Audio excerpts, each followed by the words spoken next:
નમસ્કાર, પ્રણામ, સ્વાગત છે તમારું અમારી યુટ્યુબ ચેનલમાં। મિત્રો, આજકાલના સંતાનો માતા પિતાને જૂની પેઢીના અને ગામડિયા તેમજ ભંગાર સમજીને લાચાર બનાવીને લાચારીની જિંદગી જીવવા મજબૂર કરી દે છે। અને જ્યારે સંતાનો તરફથી મળવાવાળો ત્રાસ તેમને હદ વટાવે છે, ત્યારે માતા પિતાને ન ચાહતા હોવા છતાં પણ અમુક કઠોર નિર્ણય લેવા પડે છે। અને માતા પિતા દ્વારા આવા કઠોર નિર્ણય લીધા બાદ સંતાનોની શાન ઠેકાણે આવે છે। પરંતુ જ્યારે સંતાનોની શાન ઠેકાણે આવે છે ત્યારે તેમને ઘણું મોડું થઈ ગયું હોય છે। અને માતા પિતા તો સહનશીલતાની મૂર્તિ કહેવાય છે, કારણ કે માતા પિતા પોતાના સંતાનોના સુખ માટે ઘણું બધું સહન કરે છે। તો મિત્રો, આજની કહાની ખૂબ જ સમજવા લાયક કહાની બનવાની છે। તો તમને વિનંતી છે કે આ કહાની અંત સુધી ધ્યાનથી સાંભળજો, અને પસંદ આવે તો વિડીયોને લાઈક, શેર અને ચેનલને સબસ્ક્રાઇબ જરૂરથી કરજો। તો ચાલો શરૂ કરીએ આજની કહાની। રિટાયર પછી સરકારી કર્મચારી પંકજભાઈને 2 દીકરા અને 1 દીકરી છે। ત્રણેય સંતાનોના વિવાહ થઈ ગયા હતા। મોટો દીકરો ભાવેશ અને નાનો દીકરો રવિ છે। મોટા દીકરા સાથે રહેવાનો તો પંકજભાઈને સારી રીતે અનુભવ થઈ ગયો હતો, એટલે તેઓ એના પત્નીના અંતિમ સંસ્કાર બાદ પોતાનું ગામ છોડીને પોતાના નાના દીકરા અને વહુના ઘરે આવ્યા હતા।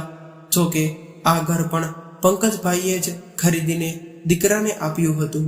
એમણે એમ વિચાર્યું હતું કે રિટાયરમેન્ટ બાદ મને અને બંને પતિ પત્ની અમારી વૃદ્ધાવસ્થાના અમારા દીકરા અને વહુ સાથે આ ઘરમાં આરામથી વિતાવી દઈશું। પંકજભાઈએ આ ઘરમાં પોતાના માટે પણ ઘણું ખાસ અલગ હવાઉજાસ વાળો રૂમ બનાવ્યો હતો। પંકજભાઈ રિટાયર થયા અને એને 2 વર્ષ થઈ ગયા હતા, પરંતુ હજુ સુધી તેઓ ગામડામાં જ રહેતા હતા। તેમના પત્ની પંકજભાઈને એવું કહીને શહેરમાં જવાથી રોકી દેતા હતા કે આપણે શા માટે આપણા દીકરા અને વહુની જિંદગીમાં દખલગીરી કરવી જોઈએ, એટલે આપણે અહીં જ ઠીક છીએ। અને આમ પણ આખી જિંદગી તો આપણે અહીં જ ગુજારી છે, અને હવે એ થોડી ઘણી જિંદગી વધી છે એ પણ અહીંયા રહીને પૂરી કરીશું। જોકે પંકજભાઈનું તો ખૂબ જ મન હતું કે એ સુરતમાં પોતાના દીકરા અને વહુ સાથે રહેવા આવે, પરંતુ એમના પત્ની ના રોકાવાના કારણે એમની આ ઈચ્છા પૂરી નહોતી થઈ રહી। પરંતુ હવે તો પંકજભાઈના પત્નીનું પણ મરણ થઈ ગયું હતું, એટલે પંકજભાઈ એકલા પડી ગયા હતા। એટલે એમના દીકરા અને વહુના કહેવાથી તેઓ તેની સાથે રહેવા માટે સુરત જતા રહ્યા। સુરતમાં દીકરાના ઘરમાં જઈને ઘરમાં રાખેલા આરામદાયક સોફા પર બેઠા તો એને એવું લાગ્યું કે જાણે કે સ્વર્ગમાં આવ્યા હોય।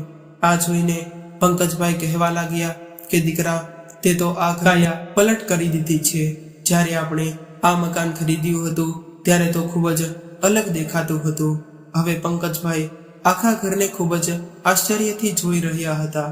ત્યારે રવિએ કહ્યું કે હા પિતાજી, થોડા સમય પહેલા જ તે મેં ઘરને રિપેર કરાવ્યું છે અને નવું ફર્નિચર પણ કરાવ્યું છે।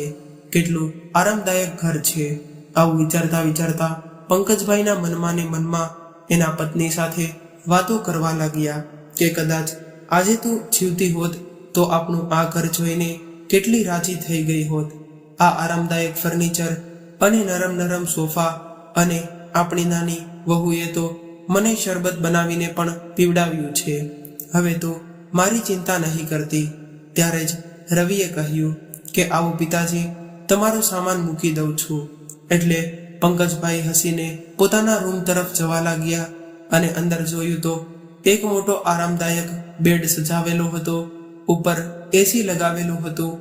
પંકજભાઈ હજુ આ બધું જોઈ રહ્યા હતા ત્યાં તો રવિ પિતાજીનો સામાન લઈને દાદર તરફ ચાલવા લાગ્યો। એટલે પંકજભાઈ બોલ્યા કે દીકરા, મારો રૂમ તો આ છે ને?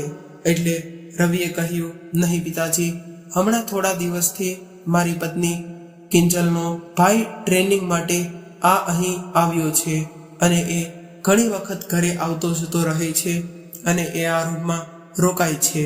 હવે દાદર ચડીને પિતાજી ઉપર ગયા એટલે રવિએ ધાબા ઉપર બનાવેલા એક પતરાવાળા રૂમનો દરવાજો ખોલી અને કહ્યું કે પિતાજી, આ સ્ટોર રૂમ છે અને અહીં અમે ઘરનો તૂટેલો ફૂટેલો અને બેકાર સામાન તેમજ ભંગાર હોય તે ભરીને છીએ અને દર દિવાળીએ આ રૂમની સાફ સફાઈ કરીએ છીએ. અહીં ઉપર જ તે એક બાથરૂમ અને ટોયલેટ પણ બનાવ્યું છે. ત્યારે પંકજભાઈએ જોયું કે આ તો સ્ટોર રૂમમાં જ એક ખાટલો પડ્યો હતો. ત્યારે રવિએ કહ્યું કે આ રૂમમાં અત્યારે કોઈ ખાસ સામાન નથી પડ્યો, એટલા માટે તમારા રહેવાની વ્યવસ્થા આ રૂમમાં જ કરી છે. આટલું કહીને રવિએ આ ખાટલા ઉપર પંકજભાઈનો સામાન મૂકી દીધો અને હવે આ બધું જોઈને પંકજભાઈના પગ નીચેથી જમીન સરકી ગઈ અને પોતાની આંખો અને કાનો પર વિશ્વાસ નહોતો આવી રહ્યો.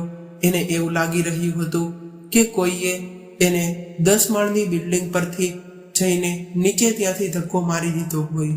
પંકજભાઈએ પાછું વળીને જોયું તો રવિ પોતાનું કર્તવ્ય નિભાવીને એમને એકલા છોડીને નીચે જતો રહ્યો હતો. અને આ બધું જોઈને પંકજભાઈને ખુદને સાંભળવા મુશ્કેલ થઈ ગયા હતા. હવે પંકજભાઈ આ ખાટલા પર બેસીને વિચારવા લાગ્યા કે આ કેવી આધુનિક વ્યવસ્થા છે. અહીં બાળકો માટે પણ અલગ રૂમ છે અને ત્યાં સુધી કે ઘરમાં આવવા જવાવાળા મહેમાનો માટે પણ અલગથી રૂમની વ્યવસ્થા છે. પરંતુ ઘરના વડીલ વૃદ્ધ પિતા માટે એક સારા રૂમની વ્યવસ્થા નથી થઈ શકતી. પોતાના વૃદ્ધ પિતાને આ સ્ટોર રૂમ જે તૂટેલો ફૂટેલો સામાન અને ભંગાર ભરવાના રૂમમાં રાખ્યો છે. આવું વિચારતા વિચારતા પંકજભાઈએ પોતાના બેગમાંથી એની પત્નીનો ફોટો બહાર કાઢ્યો અને પોતાના ખાટલાની બાજુમાં પડેલી ખુરશી પર મૂકી દીધો અને ફોટા સાથે વાતો કરવા લાગ્યા કે આ દુનિયામાં કોઈ મારી સાથે હોય કે ન હોય, પરંતુ તું તો હંમેશા મારી સાથે જ રહીશ. આવું વિચારતા વિચારતા પંકજભાઈની આંખોમાંથી આંસુ નીકળવા લાગ્યા અને પાછા વિચારે ચડી ગયા કે હું મારી 35 વર્ષની નોકરી પૂરી કરીને સરકારી નોકરીમાંથી રિટાયર થયો હતો ત્યારે મેં આવો દિવસ પણ જોવો પડશે એવી કલ્પના પણ નહોતી કરી. એ સમયે હું જ્યાં પણ રહેતો હતો ત્યાં લોકો સાહેબ સાહેબ કહીને મને કેટલું સન્માન આપતા હતા અને આટલી બધી ઇજ્જત મેળવીને મારું માથું ગર્વથી ઊંચું રહેતું હતું. મને મારું ગામ છોડવાનું મન તો નહોતું થતું, પરંતુ મારી પત્નીના મરણ બાદ મારા બંને દીકરાઓની દલીલો સામે મારે સમર્પણ કરવું પડ્યું. દીકરાઓએ કહ્યું હતું કે અમે આમ પણ બીમાર રહો છો અને અહીં ગામમાં એકલા કેવી રીતે રહેશો, તમને ખાવાનું કોણ બનાવી આપશે, અને આવી ઘણી બધી વાતો કરીને ગામ છોડીને શહેરમાં આવવા માટે મને મનાવી લીધો અને લઈ આવ્યા અને મને અહીંયા ભંગાર સમજીને ભંગારખાનામાં રહેવા માટે મારી પણ મતિ પણ મરી ગઈ હતી કે હું ગામમાં રહેલું સારું મકાન અને જમીન વેચવા માટે એક પ્રોપર્ટી ડીલરને કહીને આવ્યો છું, નહીં હજુ હું ભંગાર નથી થયું. આવું વિચારીને પંકજભાઈએ પોતાના આંસુ લૂછ્યા અને હાથ મોઢું ધોઈને નીચે ઉતરવા લાગ્યા. નીચે બધા ખૂબ જ જોર જોરથી હસી રહ્યા હતા. એવો અવાજ આવી રહ્યો હતો કે હવે પંકજભાઈએ દાદરેથી નીચે ઉતરતા સમયે જોયું કે રવિ અને એની પત્ની અને એના શાળા સાથે મજાક મસ્તી કરી રહ્યો હતો અને આ લોકો સાંજની ચા નો આનંદ લેતા ખૂબ જ હસી રહ્યા હતા. અને જ્યારે પંકજભાઈ નીચે આવ્યા એટલે આ બધા લોકો શાંત પડી ગયા. પંકજભાઈ પણ એના દીકરા અને વહુ સાથે બેસીને આનંદથી ચા પીવા માંગતા હતા, એની પાસે હસવા માંગતા હતા. પરંતુ આ લોકો તો પંકજભાઈને જોઈને પહેલાથી જ શાંત થઈ ગયા. એટલે પંકજભાઈનું મન વધારે ઉદાસ થઈ ગયું અને જોયું તો રવિના બંને બાળકો પાર્કમાં જવા માટે જીદ કરી રહ્યા હતા. એટલે પંકજભાઈ બાળકો સાથે પાર્કમાં જતા રહ્યા. બાળકોને પાર્કમાં આનંદથી રમતા જોઈને પંકજભાઈ થોડા સમય માટે પોતાનું દુઃખ ભૂલી ગયા અને બાળકો સાથે બાળક બનીને એની સાથે મસ્તી કરવા લાગ્યા. હવે ધીરે ધીરે પંકજભાઈને શહેરમાં રહેવાની આદત પડવા લાગી, પરંતુ એ સારી રીતે મહેસૂસ કરી રહ્યા હતા કે એના દીકરા રવિને પંકજભાઈની ઉપસ્થિતિમાં અકળામણ મહેસૂસ થઈ રહી હતી. ગામડેથી આવેલા પંકજભાઈ રવિને આ શહેરી માહોલમાં એક ગામડિયા છે એવું પ્રતીત થઈ રહ્યું હતું. એક દિવસ એની ઓફિસથી એના મિત્રો ઘરે આવ્યા હતા. ત્યારે જ પંકજભાઈ લુંગી અને બંડી પહેરીને સોફા પર બેઠા હતા. હવે રવિના બધા જ મિત્રોએ પંકજભાઈ સાથે સારી રીતે વાતચીત કરી, પરંતુ રવિને પિતાજીના આવા પહેરવેશથી શર્મિંદગી મહેસૂસ થઈ રહી હતી. એટલે એના દોસ્તોના ગયા બાદ રવિ ગુસ્સો કરીને પંકજભાઈ પર તૂટી પડ્યો અને પંકજભાઈને પોતાના રૂમમાં એટલે કે સ્ટોર રૂમમાં પંકજભાઈનો ખાટલો પડ્યો હતો એ રૂમમાંથી બહાર નીકળતા એવું ચેતવણી આપી દીધી. હવે ધીરે ધીરે આવી રીતે જે સમય વીતવા લાગ્યો, પંકજભાઈએ પણ પોતાની લાચારીના લીધે આ બધું સ્વીકાર કરી લીધું હતું. પંકજભાઈએ હવે દૂધ અને શાકભાજી લાવવાની જવાબદારી ખુદ પોતાના પર લઈ લીધી હતી અને ક્યારે ક્યારે બાળકોને સ્કૂલે મૂકવા માટે પણ બસ સ્ટોપ સુધી લઈ જતા હતા. પંકજભાઈએ એવું વિચાર્યું હતું કે એમને એમ તો ભંગારખાનામાં પુરાઈને બેસી રહેવા કરતા તો સારું હતું કે થોડું કામ કરીને બહાર હરવા ફરવા રહીએ અને એ બહાને બાળકો સાથે થોડી મસ્તી મજાક પણ થઈ જતી હતી અને ઘરની બહાર હરવા ફરવાની એ એમની ઉંમરના લોકો સાથે વાતચીત કરવાનો પણ મોકો મળી જતો હતો. સાંજે સવારે જ્યારે પંકજભાઈ રોજની જેમ ઉઠી ગયા એટલે એને એલચી વાળું દૂધ પીવાની ઈચ્છા થઈ હતી. એટલામાં વહુનો અવાજ આવ્યો કે લ્યો પિતાજી, ચા પી લ્યો. આટલું કહીને વહુ ચાનો પ્યાલો પંકજભાઈના હાથમાં પકડાવીને જતી રહી. જ્યારે પંકજભાઈએ જોયું તો કપમાં એ જ કાળા કલરનો શહેરી ઉકાળો હતો. એને પીવાનું શહેરના લોકો પોતાનું સ્ટેટસ સિમ્બોલ સમજતા હતા. પંકજભાઈ જ્યારે ગામડે જતા રહ્યા હતા ત્યારે તેઓ રોજ સવારે એના પત્નીના હાથે બનેલું એલચી વાળું દૂધ પીવાની એમની આદત હતી. પરંતુ હવે પંકજભાઈએ પોતાની આદતને મનમાં જ દબાવી દીધી હતી. પંકજભાઈની હિંમત નહોતી થતી કે તે વહુને એવું કહી શકે કે વહુ, આજે મને ચા નહીં પરંતુ એલચી વાળું દૂધ પીવાનું મન થતું છે. કેમ કે પહેલા એકવાર પંકજભાઈએ દૂધ માંગ્યું હતું ત્યારે વહુએ દૂધ તો આપ્યું હતું, પરંતુ એના ચહેરા પર ખૂબ જ ગુસ્સો હતો અને વહુને બડબડ કરતી સાંભળી હતી કે ક્યાંથી આ ગામડીઓ અમારા પડ્યો છે. હવે વિચારતા વિચારતા પંકજભાઈએ ઘડિયાળ તરફ જોયું તો દૂધ લાવવાનો સમય થઈ ગયો હતો. એટલે પંકજભાઈએ જલ્દીથી ચા પી લીધી અને નીચે ઉતરી ગયા. તો તેઓ વિચારી રહ્યા હતા કે કદાચ મોડું થઈ જશે તો દૂધ નહીં મળે અને દૂધ નહીં મળે તો વહુની ખરી ખોટી સાંભળવી પડશે. પંકજભાઈને નીચે ઉતરતા જોઈને વહુએ દાદરમાં જ દૂધ લેવા માટે એક થેલો અને 500 રૂપિયા નાખી દીધા. હવે પંકજભાઈ દૂધ લેવા જઈ રહ્યા હતા ત્યારે જેમણે જોયું કે બાળકો પણ સ્કૂલે જવા માટે તૈયાર છે એટલે પંકજભાઈ બોલ્યા કે ચાલો ચાલો બાળકો, આજે હું તમને બસ સ્ટોપ પર છોડી દઉં. એટલે વહુએ કહ્યું, નહીં પિતાજી, બાળકોને હું છોડી દઈશ, તમે જાઓ. એટલે પંકજભાઈ સમજી ગયા કે વહુ એના બાળકોને એની સાથે શા માટે નથી આવવા દેતી. એમણે એની વહુને એવું કહેતા પણ સાંભળી હતી કે આ ગામડિયા સાથે રહીને મારા બાળકો પણ ગામડિયાની ભાષા અને સારી રીતે રિવાજ શીખતા જાય છે. હવે પંકજભાઈ અને રીતિ રિવાજ શીખતા જાય છે. હવે પંકજભાઈ થેલો લઈને દૂધ લેવા નીકળી ગયા અને મનમાં ને મનમાં પોતાની સ્વર્ગીય પત્ની સાથે વાતો કરી રહ્યા હતા કે તું તો ખૂબ જ ભાગ્યશાળી નીકળી અને ફક્ત મોટા દીકરાનું અપમાન સહન કરીને સ્વર્ગે સિધરી ગઈ.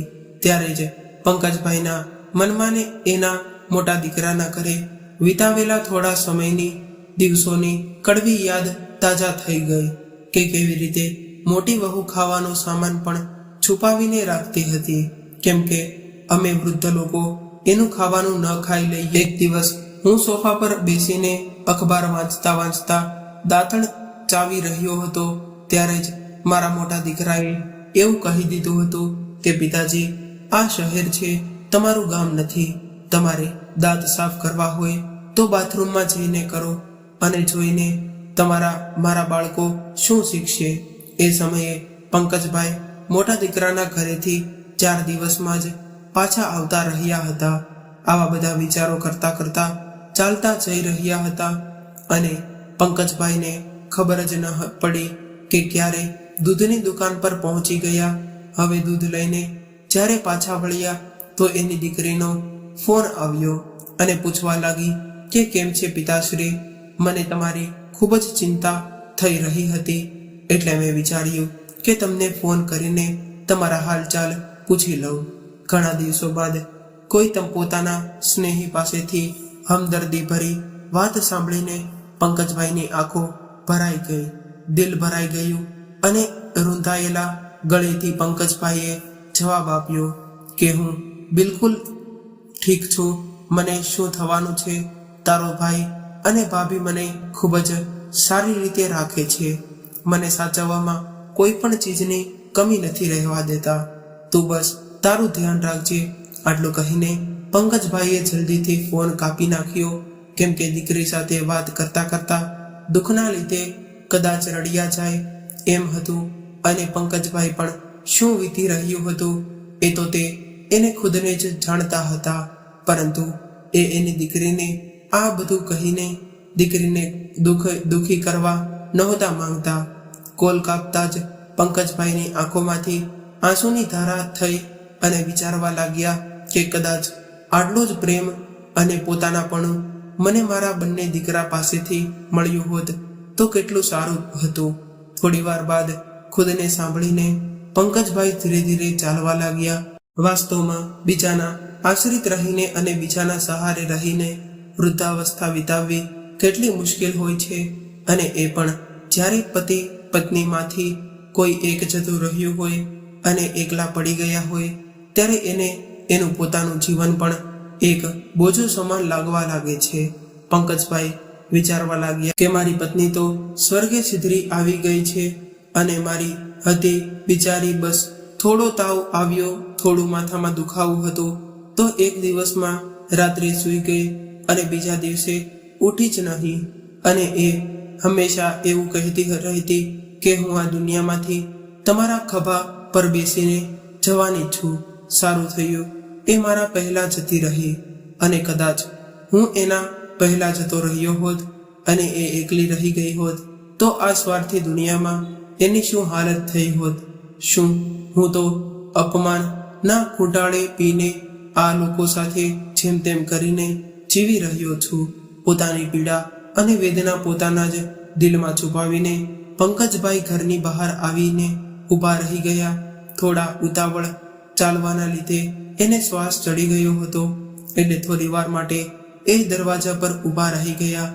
અને જ્યારે ડોલબેલ વગાડવા માટે હાથ લાંબો કર્યો ત્યારે જ અંદરથી આવતો અવાજ એના કાને પડ્યો કે તમે પિતાજીને અહીંથી લઈ જવાનું મોટા ભાઈને કેમ નથી કહેતા?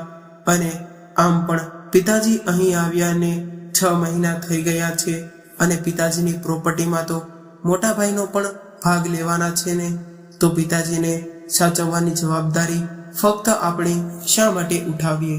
વહુનો અવાજ બહાર સુધી આવી રહ્યો હતો ત્યારે રવિ બોલ્યો કે તું શા માટે ચિલ્લાઈ રહી છો? તો મોટા ભાઈને ફોન તો લગાવી રહ્યો છું. હવે રવિનો ફોન લાગ્યો હતો અને રવિ કહેવા લાગ્યો, અરે મોટા ભાઈ, પિતાજીનું શું કરવાનું છે? મતલબ કે એ અમારા ઘરે આવ્યા તેના 6 મહિના થઈ ગયા છે, પરંતુ તમે અને ભાભી તો એને અહીંથી લઈ જવાનું નામ જ નથી લેતા. હવે તમારો વારો છે એને સાચવવાનો, એટલે જેમ બને એમ જલ્દીથી એને અહીંથી લઈ જાઓ. એના લીધે મારા ઘરમાં રોજ માથાકૂટ થાય છે. આ બધું સાંભળીને પંકજભાઈના દિલમાં એક જોરદાર ઝટકો લાગ્યો એટલે તેઓ દૂધની થેલી અને વધેલા પૈસા દરવાજાની બહાર જ મૂકી અને લડથડાતા પગે ચાલીને ઘરની સામે જ આવેલા એક પાર્ક સુધી જતા રહ્યા અને પાર્કમાં જઈને બાકડા પર બેસીને વિચારવા લાગ્યા કે કદાચ મારી કિસ્મતમાં જ આવા દિવસો જોવાના લખ્યા હશે. આમાં બીજાના ઘરેથી આવેલી વહુને શું દોષ આપવો, જ્યારે મારા ખુદના દીકરાઓ જ આટલા સ્વાર્થી નીકળ્યા છે. આવું વિચારીને પંકજભાઈ ત્યાં બેસીને પોતાની લાચારી પર રડવા લાગ્યા.